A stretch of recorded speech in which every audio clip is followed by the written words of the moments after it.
안녕하세요. 오늘도 사연 살롱을 찾아주셔서 감사합니다. 저는 50대 중반의 여성이에요. 평범한 집에서 자랐지만 엄마가 교육에 엄청 신경을 쓰셔서 공부만큼은 강남 애들 못지않게 했죠. 그 덕에 저는 좋은 대학에 갈 수 있었어요.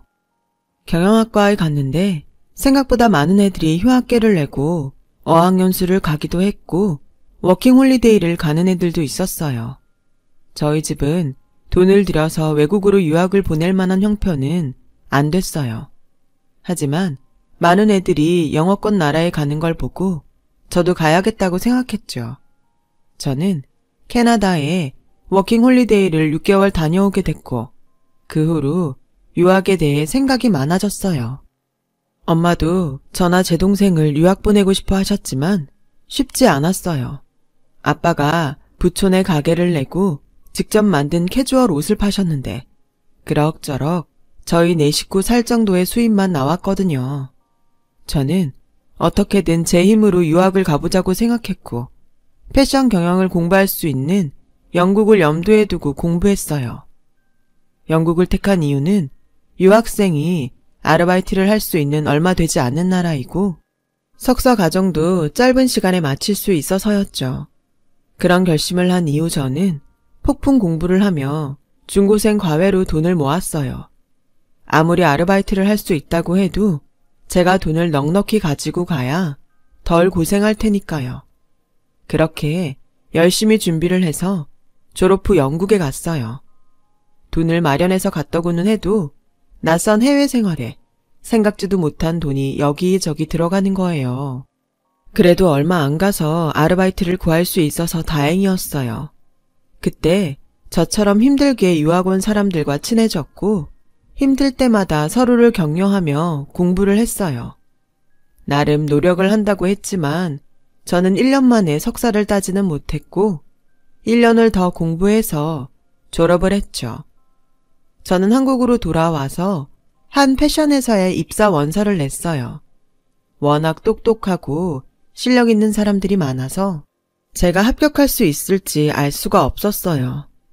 그래도 어떻게 면접 연락이 왔더라고요. 저는 떨어질 수도 있으니 연습한다는 마음으로 하자며 갔죠. 그런데 제가 예상했던 질문들이 나왔고 떨지 않고 담담하게 대답을 할 수 있었어요. 그 결과 그 회사에 합격했고요. 제가 합격 연락을 받은 날 아빠는 너무 좋아서 가게 문을 닫고 근처 가게에 떡을 돌리며 자랑을 하시더라고요. 나는 그냥 동네 옷가게를 하는데 우리 딸은 패션 회사를 들어갔지 뭐야. 걔가 어릴 때부터 남들보다 똑똑하긴 했는데 이렇게 잘났을 줄은 몰랐네. 라며 만나는 사람들마다 똑같은 얘기를 반복하셨다고요. 아빠, 이제 그만해. 나 창피하려고 해. 그리고 이게 다 아빠가 유학 가도 된다고 허락해주고 공부하는 거 밀어줘서 그렇지. 나 혼자 된 건가? 엄마도 공부하는 거라면 뭐든 다 해줬잖아. 라고 하니 옆에 있던 엄마가 은경아, 그렇다고 다 공부 잘하고 너처럼 잘 되는 거 아니야. 나는 진짜 너도 그렇고 미경이도 내 말 잘 따라줘서 얼마나 니들한테 고마운데. 거기다 이렇게 좋은 회사도 척척 들어가줬는데 100번 1000번이라도 말할 거다. 너랑 미경이는 엄마 아빠의 자랑이야. 라며 좋아하시는데 그동안 엄마가 저희 공부시키느라 아빠 몰래 동네 슈퍼에서 부업하시던 게 생각나서 눈물이 났어요. 동생은 대학원에 다니고 있었는데 교수를 목표로 공부하는 중이었어요. 미경아, 이제 언니 돈 버니까 걱정 말고 공부해. 너 유학 간다고 하면 언니가 돈 보태줄 테니까. 언니는 유학 가서 힘들게 공부했는데 나만 그런 덕 보는 것 같아서 미안해. 그런 게 어딨어. 누구 한 명이라도 편하게 살면 좋지. 너는 열심히 하는 게 보답하는 거니까 그렇게 알아. 저는 집안 식구들의 기둥이 됐다는 생각에 너무 뿌듯했어요. 그래서 회사도 더 열심히 다녔어요. 제가 하루하루 일해서 버는 돈이 가족들에게 도움이 되는 게 너무 좋았거든요. 또 제가 회사 다니는 게 아빠한테 힘이 된다는 게 기뻤어요. 회사에서는 처음에 일이 서툴러서 혼나기도 하고 뜻하지 않은 어려움도 있었지만 시간이 지나고 한 해 한 해 흐를수록 점점 익숙해져 갔어요. 그러다가 남편을 만나게 됐죠. 남편은 같은 회사의 영업 전략팀이었어요. 저는 마케팅팀에 있었고요. 회사 전체 모임에서 만난 저희는 그 후에 남편이 먼저 저한테 다가왔어요. 은경 씨랑 같이 있으면 참 마음이 편해요. 저랑 계속 만나보지 않을래요? 그 무렵 저도 흔히 말하는 결혼할 나이를 지나서 얼른 누구든 만나면 좋겠다고 생각하고 있었어요. 남편은 주변하고도 잘 지냈고 영업팀이어서 그런지 성격도 좋았어요. 저는 괜찮은 사람을 만나서 다행이라고 여기고 그러자고 했죠. 엄마, 아빠도 동생도 남편과의 만남에 찬성했어요. 우리 딸 일만 하고 남자한테는 관심 없는 것 같아서 걱정했는데 이렇게 남자친구가 있는 거 보니 마음이 놓이네. 엄마는 이제 네 결혼 혼수 보러 다녀야겠다. 라며 앞서가실 만큼 좋아하셨어요. 저는 그렇게 남편과 1년 조금 넘게 사귀다가 결혼을 약속했어요. 시어머니는 젊을 때 의상실을 했다고 하더라고요. 시아버지는 7급 공무원으로 있다가 남편이 대학생 때 돌아가셨다고 해요. 우리는 고위직 집안이라서 그에 어울리는 며느리를 드리고 싶었는데 그래도 네가 회사가 우리 태영이 회사라니 구색이 맞춰지는구나. 저와 남편이 다니는 회사가 마치 남편 회사인 것처럼 말하는 게 좀 이해가 안 됐지만 나이도 들고 아들 자랑을 하고 싶어서 그랬겠지 했어요. 저희 엄마 아빠도 제가 좋은 회사 다닌다고 사람들한테 자랑하시던 게 생각났거든요. 그리고 나도 예전에 디자인도 다 하고 옷 만들어봐서 알아. 이게 아무리 잘 만들고 선전을 해도 역시 말을 잘해서 사게 만들어야 되는 거야. 라며 결국 또 아들이 잘났다는 얘기를 하는데 좀 귀엽기까지 했어요. 남편이 죽고 나서 아들만 의지하고 살았으니 그럴만 하겠다 했죠. 그리고 그 옛날에 의상실을 해서 그런지 좀 화려한 걸 좋아하시더군요. 하지만 결혼식 날 그렇게까지 할 줄은 아무도 몰랐어요. 결혼식은 그래도 저와 남편이 주인공이잖아요. 안 그래도 많은 사람들 앞에 드레스를 입고 나가는 게 떨렸는데 아빠와 함께 식장 앞에 서 있다가 깜짝 놀랐어요. 저희 앞에 시어머니가 있더라고요. 엄마랑 같이 맞췄던 한복이 아니고 아주 고급스럽고 나비와 꽃이 화려하게 수놓인 한복에 밍크털을 두르고 머리에는 보석이 촘촘히 박힌 머리띠까지 하고 있었어요. 저와 아빠는 무슨 일인가 하고 어리둥절해 있었어요. 진행을 맡은 직원이 보다 못해서 시어머니 보고 비켜달라고 했죠. 남편도 어쩔 줄 몰라 하더라고요. 엄마, 여기 말고 저쪽으로 들어가야 돼. 여기는 나랑 은경이가 들어가는 데야. 라고 했지만 시어머니는 결국 문을 열고 버진로드를 먼저 걸어 들어갔어요. 그러면서 자기가 주인공인 것처럼 사람들한테 인사를 하더라고요. 남편은 얼굴이 벌개져서 아빠한테 죄송합니다, 장인어른. 어머니가 너무 긴장하셔서 착각을 하신 것 같아요. 미안해, 은경아. 괜찮네. 어르신이 그러실 수도 있지. 너무 미안해하지 말게나. 라며 아빠는 남편을 다독였어요. 저도 어이는 없었지만 잘못 알았으려니 했어요. 엄마도 동생도 기가 막혀 했지만 뭐라고 하진 않더군요. 좋은 날인데 사돈어른한테 따지는 것도 예의가 아니라고요. 그런데 시어머니는 결혼식이 끝나고 가족끼리 모인 자리에서 며느리가 영국 유학을 갔대서 집에서 경제적 여유가 있나 보다 했는데 그게 아니라 제가 기를 쓰고 일하면서 공부한 거라면서요. 딸을 참 악착같이 키우셨네요. 그러니 저희 집처럼 고위직하고도 만나시고 그렇게 키운 보람 있겠어요.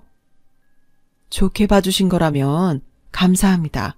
우리 은경이는 악착 같은 게 아니라 야무진 거예요.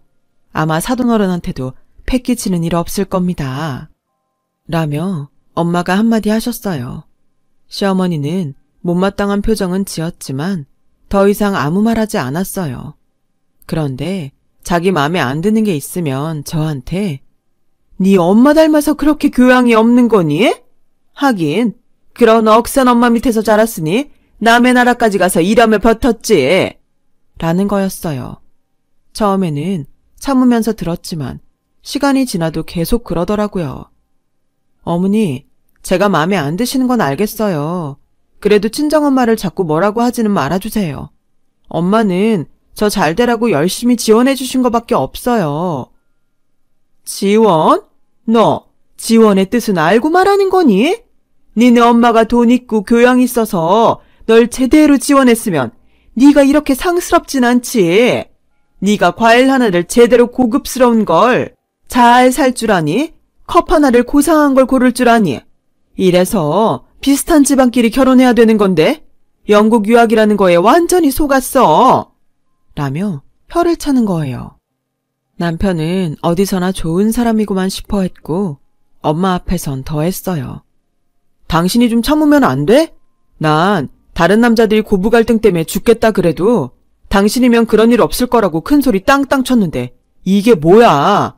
진짜 이러다가 내가 당신 하소연에 또 엄마 잔소리에 미칠 것 같아. 저는 결혼하고 반년도 안 돼서 시어머니와 남편한테 질려버렸어요. 그래도 제가 한 선택이고 친정 부모님을 실망시키고 싶지 않아서 잘 살려고 노력했습니다. 그러다가 저희 회사가 경영난에 부딪혔고 대대적인 인원 감축을 하게 됐어요. 우선 저처럼 사내 결혼을 하고도 계속 다니는 여자들부터 그만두게 됐죠. 다른 회사들은 사내 결혼을 하면 거의 여자들이 그만두는 분위기였는데 그래도 저희 회사는 좀 관대한 편이라서 제가 다녔던 거였는데 더는 다니기가 어렵게 된 거였어요. 회사에서는 퇴직금을 넉넉히 줬고 저는 그걸로 만족해야 했어요.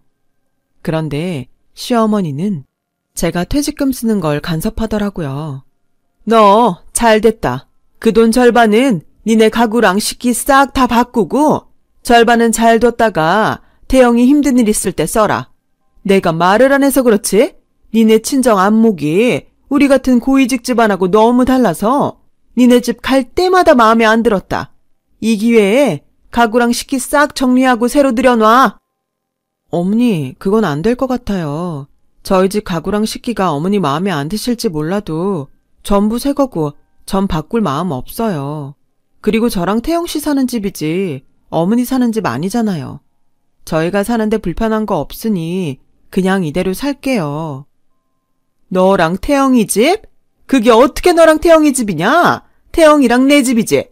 네가 고위직 집안에 시집을 왔으면 거기에 맞춰야지. 어디서 이렇게 바락바락 대드니? 그런 얘기가 아니잖아요. 그리고 여기가 어떻게 그 사람하고 어머니 집이에요. 엄연히 저랑 제 남편이 사는 집인데요. 너는 그렇게 배우고 살았는지 몰라도 여기선 안 그래. 밖에 나가서 다 물어봐. 시댁에서 해준 집이 어떻게 네 집이냐? 이래서 천박한 것들하고는 상종을 말아야 되는 건데 내가 영국 유학에 완전히 속았어. 라며 가슴을 치며 분하다고 소리를 지르더라고요.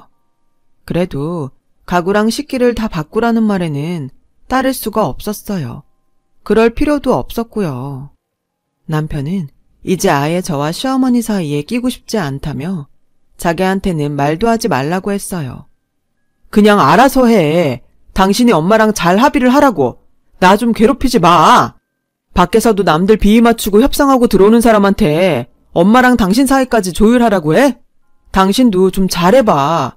왜 이렇게밖에 못해서 자꾸 분란을 만들어? 저는 그제야 결혼한 걸 후회했어요.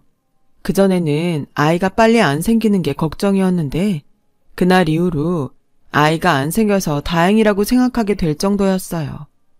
제가 말을 안 듣자 시어머니는 결국 저희 집까지 쫓아왔어요. 너 진짜 내 말 안 들으면 나도 다 생각이 있다. 지금이라도 얼른 가구랑 주방에 있는 거 다 내다 버리고 우리 집안 품격에 맞는 걸로 바꿔놔. 어머니, 이거 제 퇴직금이에요. 그렇게 바꾸고 싶으면 어머니가 돈 주세요. 어머니도 돈 없어서 못하시는 거 왜 저보고 하라고 그러세요? 이게 아주 이제야 본색을 드러내는구나. 우리 집안을 대체 뭘로 보고 말이야? 라더니 저한테 차 끓이고 있는 주전자를 들어서 확 집어 던지더라고요. 저는 가까스로 피했지만 발등에 떨어진 주전자 때문에 상처가 남게 됐어요. 문제는 그때 마침 저희 엄마가 현관에서 들어오고 있었다는 거예요.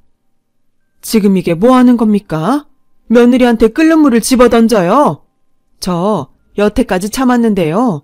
사돈 집안이 뭐가 그렇게 대단해서 우리 딸을 이렇게 잡는지 모르겠네요.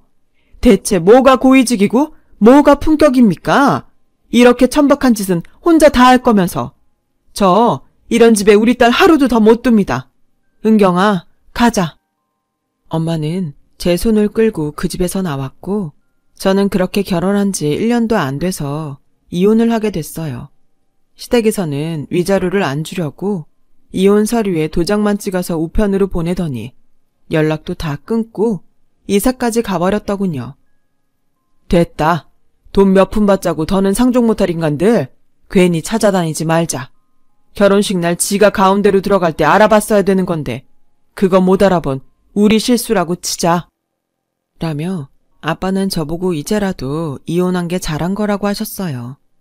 저한테는 괜찮다며 씩씩한 모습만 보인 부모님이었지만 뒤에서 저 모르게 눈물을 흘리시더라고요.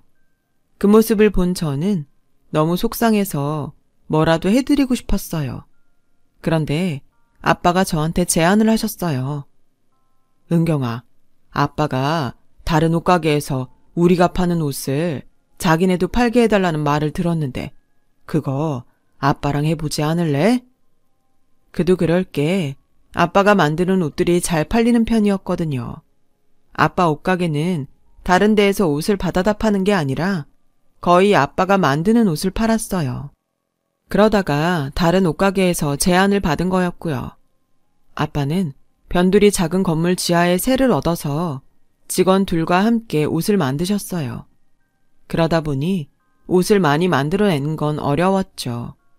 저는 제 퇴직금을 털어서 옷공장을 할 장소를 구하고 직원들도 뽑았어요. 아빠가 디자인을 하고 패턴을 만들면 다른 직원들이 각자 맡은 자리에서 미싱을 돌리고 단추를 달고 마무리를 했어요. 엄마와 저는 마지막에 실밥을 제거하는 일을 했고요. 그러면서 어떤 옷들이 더 잘 팔릴지 잡지도 보고 사람들이 옷 입고 다니는 것을 보며 유행을 파악했어요. 또 어떻게 하면 더 사람들의 시선을 끌지 생각해서 옷가게 마네킹 위치도 바꾸고 다른 액세서리들도 배치했어요. 얼마 지나지 않아서 아빠 가게에는 전보다 더 많은 사람들이 오게 됐고 아빠한테 옷을 받아간 가게도 옷이 잘 팔려서 매출이 늘었다고 좋아했어요. 저희는 아예 브랜드를 만들기로 했어요. 인터넷 쇼핑몰도 만들어서 브랜드 이름을 그대로 붙였고요. 저희 옷을 떼어가려는 가게들도 점점 늘었어요. 아빠와 저는 그렇게 사업을 하는 재미에 푹 빠졌고 6년쯤 지나고 났더니 저희 쇼핑몰이 제법 규모가 있고 단골이 많은 가게가 됐더라고요. 저희는 공장이 있는 동네의 작은 건물 하나를 통째로 빌려서 사무실을 두고 매장까지 냈어요. 저희가 직접 운영하는 가게만 2개가 됐고 인터넷 쇼핑몰로도 계속 옷을 팔았죠. 소매 가게들과도 거래를 했고요. 그러는 중에 동생은 유학을 마치고 한국에 왔고 결혼을 하게 됐어요. 저희 식구는 제 결혼으로 생긴 상처 때문에 동생의 남자친구와 시댁을 굉장히 꼼꼼히 살폈죠. 다행히 동생 시댁은 다 좋은 사람들 같았어요. 그래도 저희는 자꾸 조심하게 되더라고요. 엄마는 일부러 혼수도 비싼 거 못한다며 동생 시댁을 떠보기도 했어요. 물론 저도 엄마가 좀 지나치다고는 생각했지만 저 때문에 받은 상처가 그렇게 크구나 싶어서 아무 말도 못하겠더라고요. 저는 따로 동생과 예비 매부를 만나서 좋은 데에서 옷을 맞춰줬어요. 언니, 일부러 이러지 않아도 되는데 우린 괜찮아. 아니야, 내가 해주고 싶어서 그래. 집에서 해주는 거랑 별도로 그냥 내 선물이니까 받아. 이렇게 신경 써주셔서 감사합니다. 처형이라고 해도 되죠? 물론이죠. 우리 미경이한테 잘해줘요. 난 그거면 돼요. 저는 두 사람을 데리고 명품 브랜드 샵에 가서 가방도 사줬어요. 두 사람이 가방을 들고 나란히 거울 앞에 서서 이리저리 보는데 바닥을 닦던 아줌마가 밀대 끝으로 동생 옆구리를 팍 찔렀어요. 모르고 한 거겠지만 동생이 아파하는데도 그냥 가버리는 걸 보니 기분이 상하더라고요. 저는 매장 매니저를 불러서 항의했어요. 매니저는 난처해하면서 사과를 했어요. 정말 죄송합니다, 고객님. 지금 청소 시간도 아닌데 저 청소 직원이 나이도 좀 있는 데다가 들어온 지 얼마 안 돼서 그런 것 같아요. 너그럽게 이해 부탁드려요. 라길래 서툴면 그럴 수도 있겠다 싶어서 그 정도로 넘어갔어요. 그런데 나가는 길에 그 청소 직원과 마주치게 됐고 저와 동생은 그 사람 얼굴을 제대로 보고는 깜짝 놀랐어요. 다름 아닌 시어머니였어요. 시어머니는 저와 제 동생을 훑어보더니 얼굴 근육에 경련이 난 것처럼 실룩거리더라고요. 니네가 어떻게 여길 왔냐? 어떻게 오긴요. 쇼핑하러 왔죠. 라고 차갑게 대답하고는 동생과 매부를 데리고 돌아와 버렸어요. 그 도도하고 대단하던 시어머니가 어떻게 거기서 청소를 하게 됐는지 몰라도 저희를 계속 무시하는 식으로 말하는 건 정말 참을 수 없었어요. 그런데 며칠 후 시어머니가 사무실로 저를 찾아왔어요. 어떻게 안 건지 몰라도 위자료 때문에 연락을 끊었던 사람치고 정말 뻔뻔하다는 생각만 들었어요. 시어머니는 전과는 다르게 아주 불쌍한 표정으로 예, 오랜만에 만나서 반갑다고 한다는 게 내가 그만 실수를 했다. 이해 좀 하고 넘어가죠. 여기는 어쩐 일이세요? 다시는 저 볼 일 없는 거 아니었어요? 그게 내가 좀 급해서 그러는데 돈 좀 빌려다오. 금방 쓰고 갚을게. 라는데 정말 기가 막혔어요. 저한테 뭐 맡겨놓은 것처럼 말씀하시네요. 저 그런 돈 없습니다. 돌아가세요. 라고 하자 시어머니는 제 손을 꼭 붙잡고 사정을 하더군요. 우리 태영이가 사업을 하다가 돈이 좀 모자라서 요새 많이 힘들어해. 너도 사업을 하니 그 심정 알 거 아니니? 없다고만 하지 말고 조금만 도와줘. 그걸 제가 왜 도와줘야 되죠? 저한테 위자료 주는 것도 싫어서 이사가고 연락도 끊었던 양반이 어렵다고 저를 찾아와서 돈을 빌려달라니요. 할머니 같으면 돈 빌려주고 싶겠어요? 할머니? 너 아무리 그래도 어떻게 그런 말을 하냐? 예전 일이라고 해도 내가 너 시어머니 아니었니? 꼭 이렇게까지 해야겠어? 그 예전 일 때문에 저희 가족 전부 아무도 못 믿고 살아요. 겉으로 아무리 좋은 사람 같아 보여도 의심한다고요. 댁들 때문에요. 그런데 제 입에서 좋은 말이 나가겠어요? 무슨 일인지 몰라도 댁들 일은 댁들이 알아서 해결하세요. 여기요. 경비원 아저씨 좀 불러주세요. 이 할머니 내보내고 다시 못 들어오게 하라고 해주세요. 라고 하자 시어머니는 싹싹 비는 신용을 하며 내가 미안하다. 잘못했어. 그러지 말고 어떻게 주면 안 되겠니? 내가 오죽하면 이러겠니? 그러게 좀 잘 살지 그러셨어요. 무슨 일인지 전 알고 싶지도 않으니까 다신 찾아오지 마세요. 라며 겨우 돌려보냈어요. 그리고 며칠이 지나자 이번에는 전 남편이 찾아왔어요. 당신 잘 살고 있었구나. 엄마한테 얘기 들었어. 우리 엄마 때문에 속상했던 거 아는데 그래도 피차 마찬가지였잖아. 엄마도 당신 때문에 속상했으니까 이제 그만 풀어. 입은 삐뚤어져도 말은 바로 하라고 했다고. 그쪽 엄마는 나 때문에 속상한 게 아니라 나를 무시하고 함부로 대한 거였지. 내 발등에는 아직도 그때 화상 자국이 있는데 이제 와서 은근슬쩍 서로 잘못했다는 식으로 넘어가려고 그래? 그런 말 하려고 날 찾은 거야? 돌아가! 라고 하자 전 남편은 비굴하게 고개를 숙이며 그러지 말고 좀 봐주라. 우리 며칠만 급한 불 끄게 돈 좀 융통해줘. 당신 그럴 여유 있잖아. 응? 라는데 밖에서 그 얘기를 듣던 아버지가 들어오셨어요. 시끄러우니까 당장 나가. 여기가 어디라고 와서 이 행패야? 돈을 우리 은경이한테 맡겨놨어? 아버님, 제가 정말 잘못했습니다. 다 제가 못나서 생긴 일입니다. 용서하시고 저 한 번만 살려주십시오. 자, 내가 못난 거 맞아. 그러니까 더는 내 딸 괴롭히지 말고 다시는 나타나지 말게. 안 그러면 경찰에 신고할 거니까 그렇게 알아. 그 말에 전 남편은 더 이상 말을 못하고 돌아갔어요. 전 남편은 저와 이혼하고서 얼마 안 있어 시어머니가 소개한 여자와 결혼을 했고 그 여자가 사업을 하자고 꼬셔서 회사를 관뒀다고 해요. 그런데 그 사업이 어느 정도 자리가 잡히자 회사 돈을 다 들고 외국으로 도망갔다는 거였어요. 전 남편과 시어머니는 당장의 부도를 막으려고 집까지 팔았는데도 빚더미에 앉았다 그러더라고요.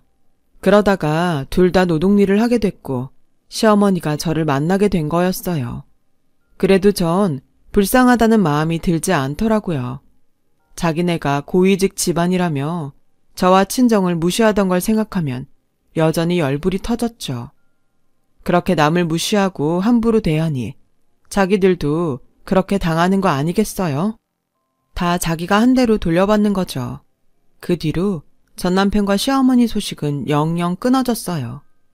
저는 결혼에 너무 질려서 지금까지 혼자 살고 있어요. 하지만 부모님도 계시고 동생네 부부와 예쁜 조카도 있어서 외롭지 않게 지내고 있죠. 이렇게 사는 것도 나쁘지 않은 것 같습니다. 긴 얘기 들어주신 분들 다들 건강하시고 좋은 일만 가득하길 빌게요. 모두 행복한 하루 되세요. 감사합니다. 여러분, 사연 댓글에 응원과 현명한 조언 부탁드려요. 좋아요와 구독은 저에게 큰 힘이 됩니다. 오늘도 좋은 일 가득하세요.